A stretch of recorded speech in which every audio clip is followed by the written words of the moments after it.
Hi, everybody. I think a lot of you know me, but I'm Megan Corbier with the Skagit Watershed Council. And I'm going to go over the projects that have submitted applications for this 2026 grant round.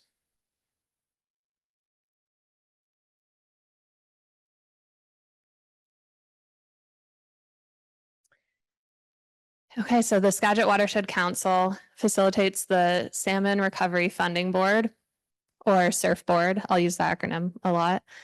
The SRF Board grant process to fund projects that restore salmon habitat in the Skagit. We are one of 26 watershed-based lead entities, and this is a map of the region that we cover, outlined in yellow. There is a part of the Skagit watershed that goes up into Canada, but we don't cover that region. So this year we have around $3.9 million in funds from the Surfboard and from the Puget Sound Acquisition and Restoration Program, or PSAR for that one.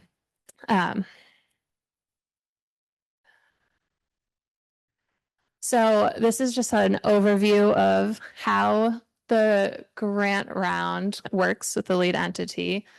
Project sponsors submit proposals that implement salmon recovery plans. The lead entity then works with two committees to score and rank the projects. So that's our technical review committee and the lead entity citizens committee.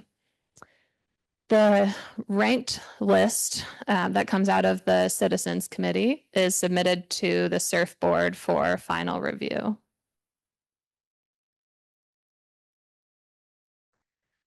We have 9 projects submitted this year, 2 riparian, 1 acquisition / restoration, and 5 design and construction projects. The total request is between $2.2 and $12 million. This variation is due to the uncertainty of whether or not one of the projects at Samilk will enter the normal grant round or be funded by the PSAR Large Capital Program. So that program, the PSAR Large Cap, is intended for regionally significant and complex projects that cost over $1 million. The available funding in the regular round is estimated at around $3.9 million. You'll see that on the bottom of the spreadsheet and one of the numbers in blue. So I'm going to run through an overview of each of these projects and give you an opportunity after each one to ask any questions that you might have to the project sponsors.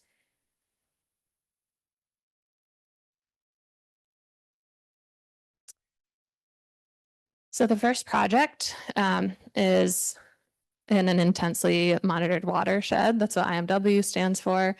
And it's the Smokehouse Tidal Marsh Restoration and Construction Project. So the Skagit River System Cooperative is applying for $25 million approximately from the PSAR Large Capital Program to restore over 232 acres of historic salt marsh along the Swinomish Channel by setting back a levee that was constructed in 1937. The restored marsh will include approximately 9.4 miles of blind channels that will increase the capacity of the site to support juvenile Chinook salmon. So the Skagit Chinook Recovery Plan, our local recovery plan, documented the availability of tidal marsh habitat as a key limiting factor for juvenile Chinook rearing and specifically identified the Smokehouse project. This project is primarily intended to provide critical rearing habitat for juvenile Chinook salmon, but will also support habitat connectivity along the Swinomish Channel and benefit other species that utilize tidal marsh habitats. And now I can turn to any questions. And online, you could raise your hand and I'll call on you. And anybody in person can also just raise their hand and I'll bring you a mic.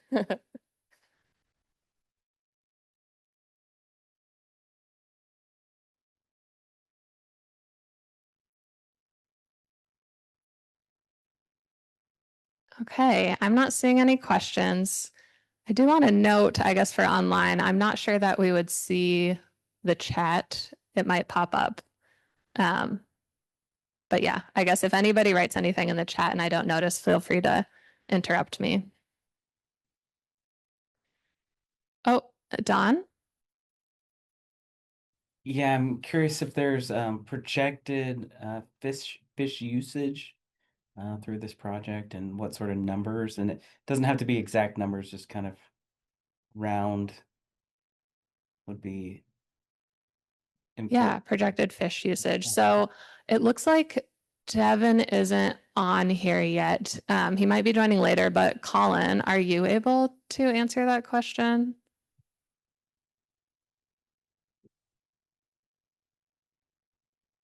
I don't have the numbers in front of me right now for projected fish usage. Usually this is based on the acreage that is restored, so 232 acres.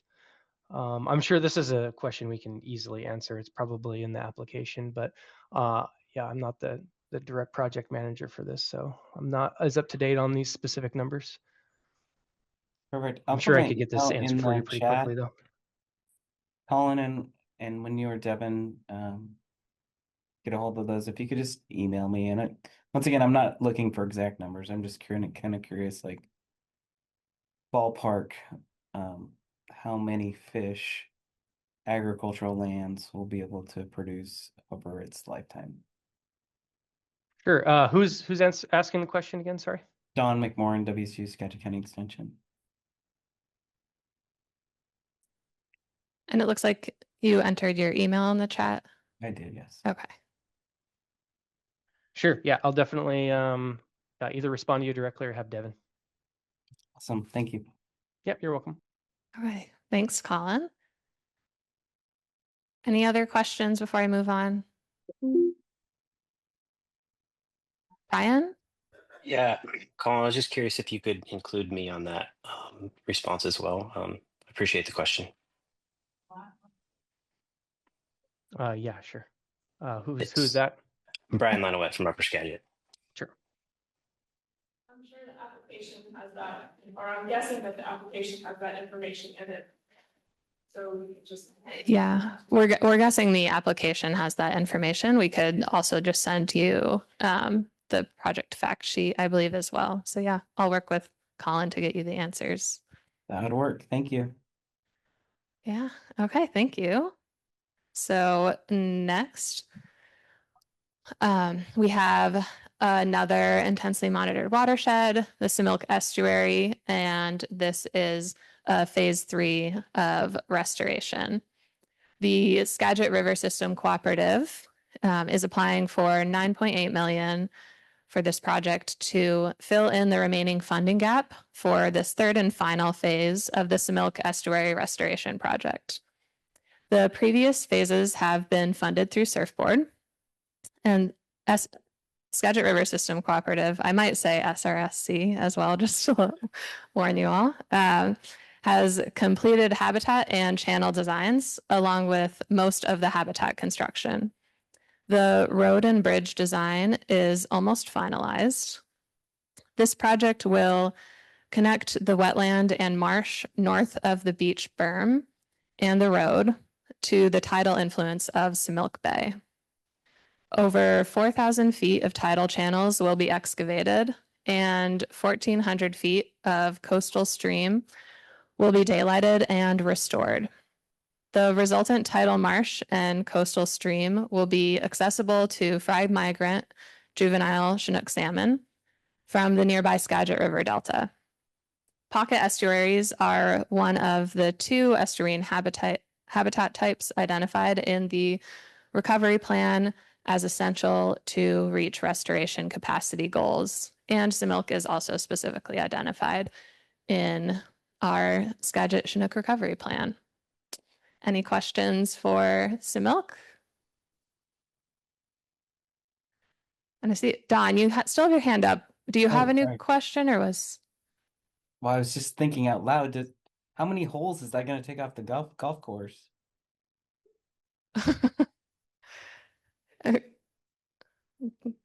I'm happy to respond. So the coastal stream has already been daylit. The channels have already been dug. The final phase 3 of the project will be to reconstruct Satterley Road and put a bridge and excavate the final channel. As part of the phase 1 construction in the golf course, which daylighted that coastal stream channel, we were evaluating the impacts on the golf course and the holes. That's how we discovered the channel was actually there. We didn't really know because it was all buried in pipes. And we slightly reoriented and raised the fairway for that lower golf hole, as well as its golf green and some of the tees, installed some bridges. So there's not going to be a negative impact on the golf course. We in fact think that it's probably a positive impact.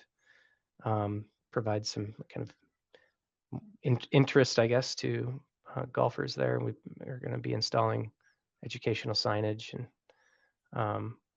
so this is kind of an interesting project for the golf course too. They see it as a benefit.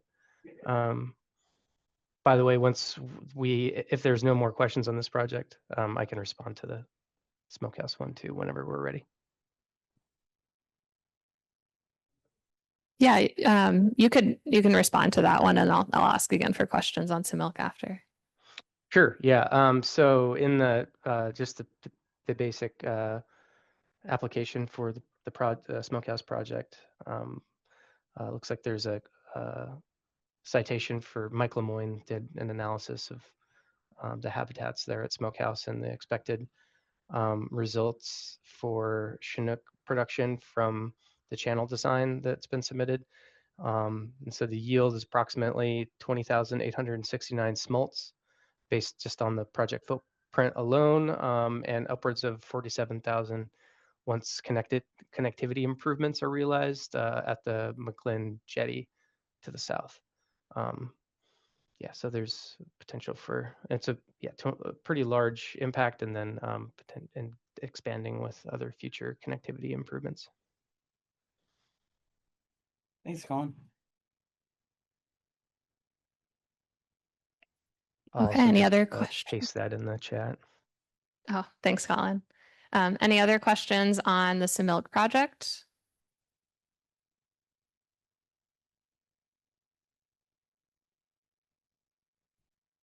Okay, I'll move on. The next one we have is one of the projects that involves land acquisition. This first one is one that we have almost every year, which is a habitat acquisition for the land trust. So the Skagit Watershed Council has a habitat protection strategy that defines what high quality habitat is eligible for purchase under these acquisition grants. If funded, this money would go into a block grant that would then be available to the land trust to purchase properties as they become available. The authorization for purchases comes from the criteria in the protection strategy. Block grants are important because the conservation landowners can respond quickly to address sellers' needs and also to respond to market conditions. This has made our acquisition program very successful.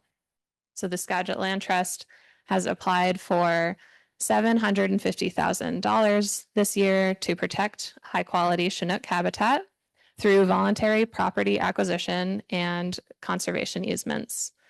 The goal is to protect approximately 25 acres with this funding. And do we have any questions for this project?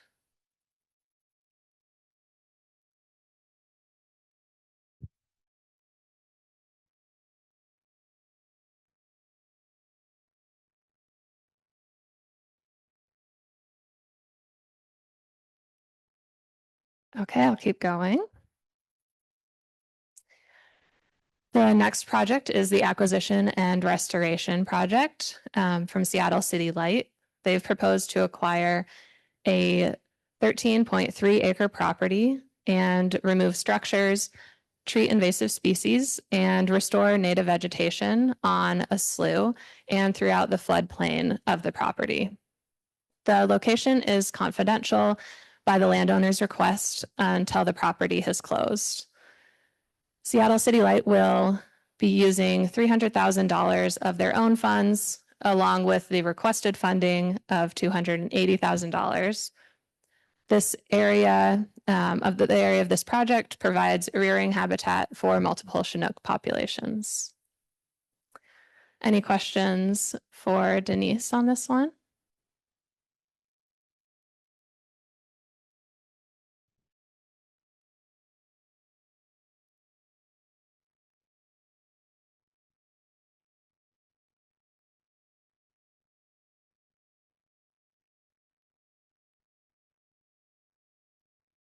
Okay, we're going through them fast. Okay, then we have Skagit County, who is applying for $246,000 for a project on Hart Slough to review a previous restoration study and assess alternatives to improve habitat and water quality. This project includes stakeholder outreach, modeling, survey, and conceptual design work. Hart Slough has been mostly isolated from the mainstem Skagit River and therefore provides reduced rearing and overwintering habitat as it is currently. Improved flow through the project area will increase the habitat area, enhance habitat access, and improve water quality during certain critical portions of the year. Any questions for this project?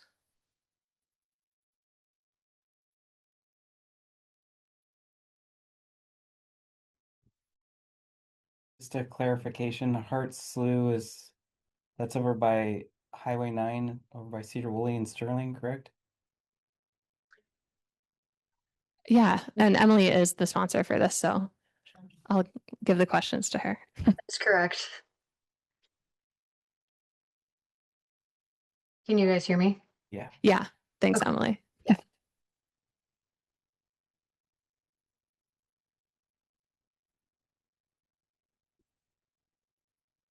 Okay, any other questions?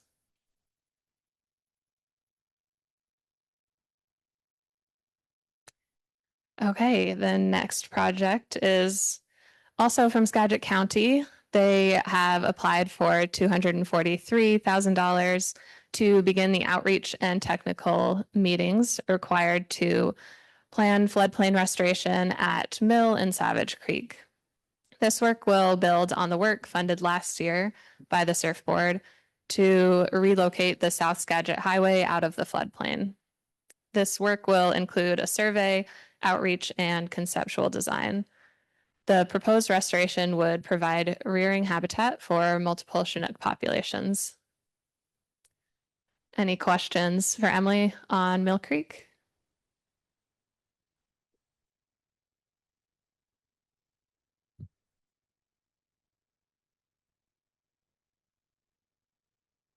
Okay.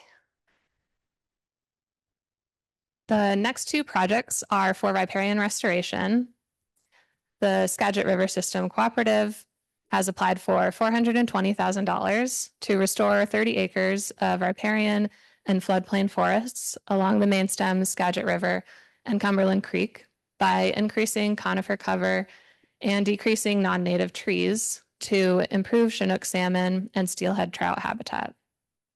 The entirety of the Cumberland Peninsula is within the 100-year floodplain and contains sloughs, floodplain soils, and creek channels. Questions?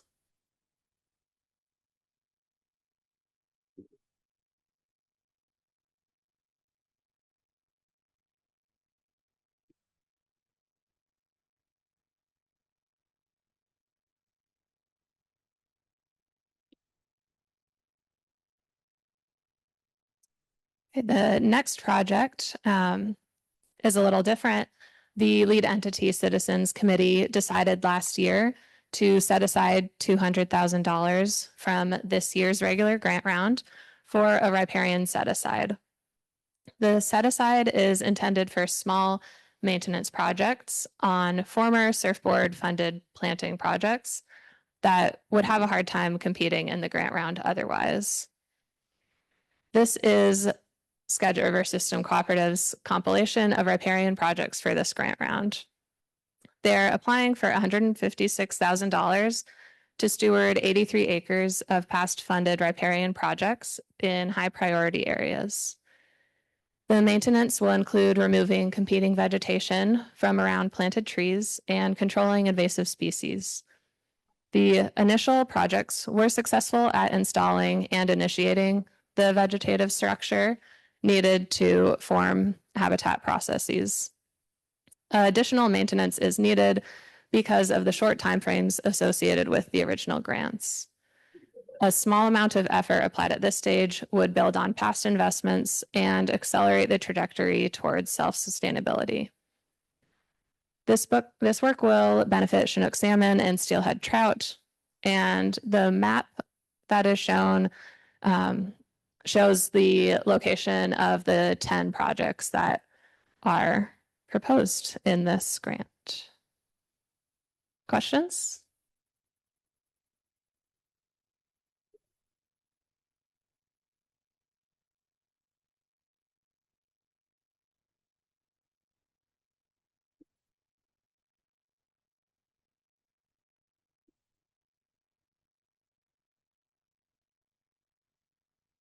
Okay, the last project that we have is a project from last year that is requesting additional funding to complete their work. Last year, they were partially funded. So this year, Skagit County is applying for $174,000 to remove and replace 4 culverts with 1 fish passable bridge. This work completes the last significant fish barrier on Lower Day Slough and would benefit Chinook, coho, and resident fish. Designs and most permits are completed for the project. The additional funding would cover the engineer's estimate of probable cost.